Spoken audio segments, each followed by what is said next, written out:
A steady stream of cars in and out of the metro parks as people come to see the area's latest natural attraction, a major ice jam on the Rocky River in Lakewood.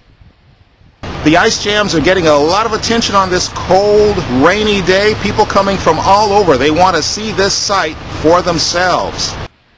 From this vantage point, high above, overlooking the marina, it almost seems like a view from another planet. Right at the bend, just before where the river feeds into Lake Erie, huge tons of ice partially block the river flow.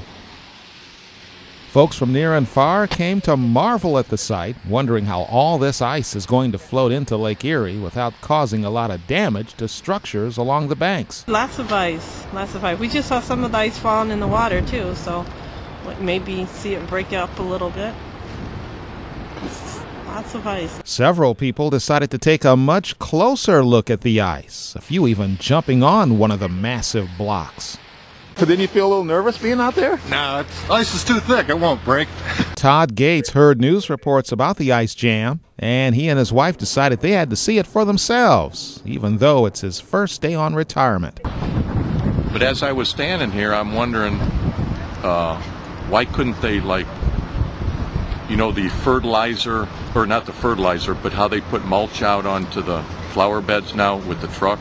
Why couldn't they spray some calcium chloride out here to melt this stuff? Wouldn't it harm the fish?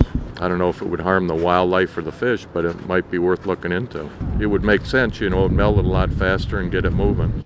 Not such a happy sight for Pam Gaster. Her Lakewood neighborhood is just downstream, and she's worried about rising river levels and possible flooding. My neighbors across the street are out preparing and starting to move things and move their cars up to higher ground.